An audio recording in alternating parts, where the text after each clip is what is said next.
E aí galera, para você que acompanha o nosso canal aí, tamo junto doutor, mais uma questãozinha do Enem 2016, questão 7.1, caderno azul, como sempre eu tô seguindo o mesmo caderno. Galera, essa questão vai falar de algo que é recorrente na prova do Enem, tá? Que são os biomas, no caso, normalmente eles enfocam os biomas brasileiros, tá? E a formação dos diferentes tipos de biomas, tá? Que tem várias definições. Tá? Você imagina, enfim, não precisa de uma definição amarrada, mas você imagina uma região que tem clima, que tem fauna, que tem flora característica, o solo também, tá? Enfim, todas essas questões estão interrelacionadas, de forma que, imagina só aqui a Terra, galera. A questão é o seguinte, a inclinação do eixo da Terra em relação à incidência da luz solar. A luz solar ela vai incidir de diferentes formas, né, no globo terrestre. E isso gera, né, regiões com diferentes insolações, né, em diferentes momentos durante aí o período de um ano todo, além do movimento de translação e também do movimento de rotação da Terra. Tá? Antes de fazer a questão, lembrando aqui um pouquinho de cada um dos principais biomas, galera, esse aqui é um resumo dos principais biomas, me acompanha aqui. Amazônia, tá? A floresta amazônica, aí, seria o maior bioma que a gente tem, quase metade, né, do território brasileiro. É um bioma que tem formações florestais, tá? Com diferentes estratos. O que são diferentes estratos? São diferentes camadas. Existem árvores, né, que vão ser muito altas, né? E isso acaba fazendo com que também, né, algumas árvores, né, que ficam embaixo, que formam um extrato mais baixo, vamos dizer assim, uma camada de vegetação mais baixa, né?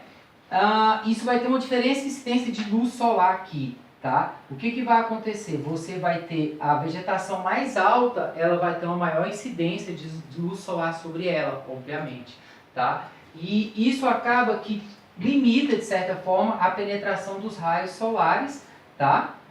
E acaba formando em diferentes estratos vegetais. As folhas são latifoliadas. O que são latifoliadas, galera? É uma folha larga, bem larga mesmo, tá? Isso para aproveitar o máximo da incidência da luz solar, beleza? O solo é um solo que os nutrientes vão estar na superfície. O que acontece? Como é uma região que apresenta uma grande quantidade de chuva, né, praticamente todos os dias chove, o que acontece? O solo, ele vai ser um solo onde você vai ter matéria em decomposição, tá? Matéria úmida, e é dessa matéria úmida que se forma, né, que a gente tem os nutrientes do solo, uma camada de nutrientes, tá? Então os nutrientes estão na superfície do solo, isso que eu quis dizer aqui para vocês. Tá? Essa camada de nutrientes em decomposição, resto de folha, resto de qualquer bicho que seja, é o que a gente chama de serrapilheira, tá? Aquela camada ali que está em processo de decomposição.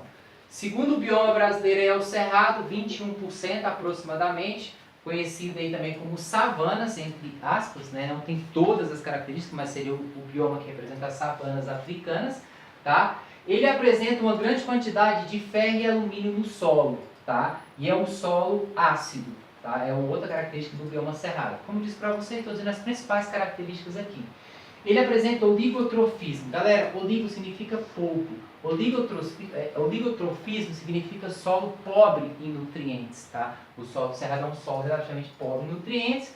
E uma outra questão que muitas vezes eles perguntam sobre o bioma cerrado é a questão do fogo, tá? A questão do fogo do bioma cerrado, obviamente, o maior número de queimadas vai gerar prejuízo, né, ao ambiente como um todo, mas o fogo ele é necessário para esse bioma. Necessário por quê? Muitas espécies vão liberar a sua semente, enfim, vão estabelecer o seu ciclo reprodutivo com uma certa dependência do fogo, tá? Existem também adaptações ao fogo. A casca dos vegetais do cerrado é uma casca grossa, tá? Isso dificulta a destruição do vegetal durante, né, o período de uma ou outra, né, queimada que possa acontecer, beleza? Mas o fogo é essencial para a manutenção desse bioma do cerrado.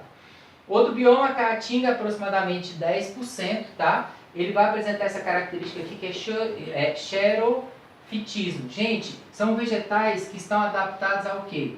Que estão adaptados ao ambiente seco, tá? Porque é uma região que apresenta pouca chuva. E além de apresentar pouca chuva, os vegetais vão estar adaptados a esse clima seco. O típico vegetal da caatinga é o cacto, né? O cacto, você tem que lembrar das questões de adaptações, né, ao ambiente seco, ao ambiente com pouca água, tá? As folhas, elas vão estar reduzidas aí, obviamente, tá? E são também vegetais caducifoliados, ou fólios, tanto faz aqui, tá? Isso aqui, gente, está relacionado que no período de seca extrema mesmo, o que, que vai acontecer? Os vegetais vão perder as folhas. Por quê? Se ele perde a folha, né, ele está aí adaptado ao ambiente com pouca chuva, beleza? Os manguezais, que é o que enfoca a questão, região litorânea, tá? Tem a característica de ter um solo quase que sempre com muita água, por ser litoral, e pobre em oxigênio, tá? Isso, uma outra adaptação também é a questão das raízes, são raízes respiratórias, que apresentam estruturas chamadas pneumatóforos, tá? Que são estruturas por onde a raiz do vegetal vai efetuar trocas gasosas. O outro bioma, né, que abrange basicamente o estado do Piauí e Maranhão, são as matas de cocais, tá? Chuvas abundantes, enfim, não tem muito o que explorar aqui. Os dois vegetais típicos é a carnaúba e o babaçu. Mata Atlântica e região, né, litorânea. Originalmente tinha 13%, mas obviamente existe um grande desmatamento aí. Se fala hoje em 7, 5% desse bioma, tá? Do original, às vezes até um pouco menos do que isso. Árvores altas com formações florestais, tá? E chuvas praticamente, né, constantes, são chamadas chuvas de encosta. Pampas, região sul do Brasil aí, tá? Vegetação rasteira com gramíneas, basicamente pastagens, beleza? E para finalizar aqui os principais, biomas Pantanal, solo quase que sempre encharcado, tá? A vegetação está adaptada a esse solo encharcado e apresenta uma rica fauna, como todo mundo sabe disso, beleza? Vamos lá, galera, para a gente finalizar a questão aqui. O que diz a questão? A vegetação apresenta adaptações ao ambiente, como plantas arbóreas e arbustivas, com raízes que se expandem horizontalmente, quase que não sai aqui, permitindo forte ancoragem do substrato lamacento. Então, eu já te dei a ideia, substrato do solo lamacento.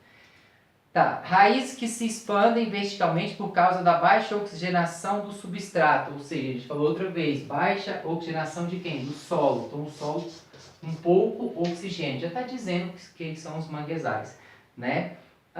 Que mais aqui? Folhas que têm glândulas para eliminar o excesso de sais, lembra que é litoral, tá? Isso é fácil. Folhas que podem apresentar cutícula espessa para reduzir a perda de água por evaporação, seria outra característica. As características descritas referem-se às plantas adaptadas a qual bioma? Galera, aí fica no caderno azul, né? Ficou a letra D de dado, no caso seria aí o bioma chamado de manguezal, beleza? Essa questão sempre cai, bioma sempre é cobrado na prova do Enem. Aqui um resumão geral dos principais biomas com as principais características e o restante é só você analisar. Valeu, galera, até a próxima questão aí, um abraço, tamo junto.